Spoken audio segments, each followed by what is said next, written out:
don't have any more French fries in the restaurant, don't sell them. I mean, that's the way that I think a lot of people see the term 86. It does feel, I mean, I'll make the comparisons and whether they are commiserate, but it also does feel stupid on the part of James Comey. Absolutely. And it's created an opening for his enemies. I think that's right. And the MAGA propaganda and spin machine is in full effect here.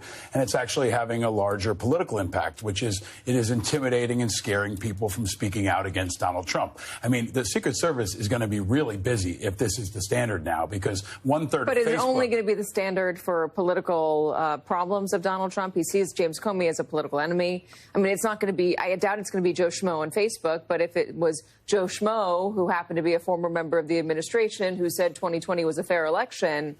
If it's Joe Schmo on Facebook, it could be 1/3 of people on Facebook. It could be 1/3 of people on Twitter and X. And I think that is the intent here, not just to go after his political enemies, but to provide a chilling effect on opposition across the country. And it's having that effect. I'm sure there are lots of people who are scanning their Facebook right now, wondering if they used 86 at any point in the last 20 years, and they're pulling it down. And that is the larger impact that they're having with this agenda, is stifling dissent, pushing down opposition, and intimidating people. And in that regard, I think it's working.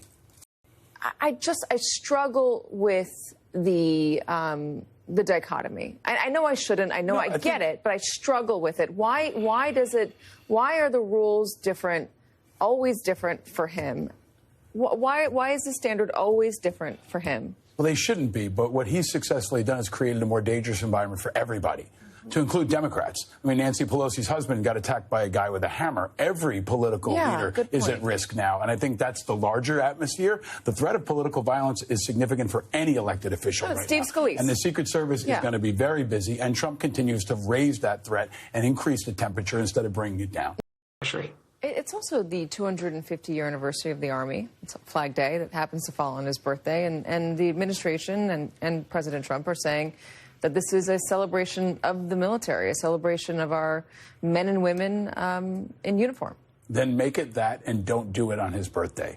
We don't do this in America. I think that's the most important message to communicate to people. This is what you see in North Korea. This is what you see in Russia. This is where you see militaries salute to an authoritarian. We don't do it here because it's un-American. It's shameful. And it politicizes our military in a very dangerous way. So that's important here. This is going to radically politicize our troops. There will be counter-protests to this, and our troops will be in the middle of it. It will divide our country even more deeply on what could be a unifying event if it wasn't around his birthday, if it didn't look and sound like this, if it wasn't overly political, and if it didn't spend $45 million that we could better spend someone else. That happens while they're celebrating. I think they celebrated a $17 million cut at the VA a couple of weeks ago. They're laying off veterans around the country, and they're going to spend $45 million on a parade. It's absolutely unacceptable and shameful and deeply un-American. What do tanks do to roads? Rip them up. I mean, they're going to tear up the roads in D.C. They're going to probably have to repave them. Also, by the way, the troops are probably going to be standing in the sun and sweating their asses off, which they're not going to be terribly thrilled about. They're sleeping, by the way, in empty office buildings. And it makes us no less safer, right? Let's underscore that. This makes us no less safer. There's no training value in this. And it really uses them like his military, which is something he said before. Military parades and military celebrations are supposed to be about we, not about me. And Donald Trump doesn't understand that.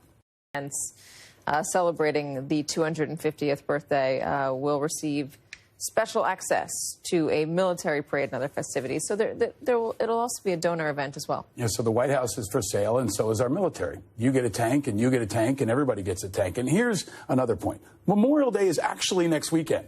We could be focused on Memorial Day. We could be focused on the remembrance events that are happening at Arlington. We could talk about have a great Veterans Day parade where we have parades around the country. But instead, we're distracted and diverted by this, which is typical from this president. It's all about him. If he really wants to focus on the troops, he's got a great opportunity to do it next week on Memorial Day and put this aside.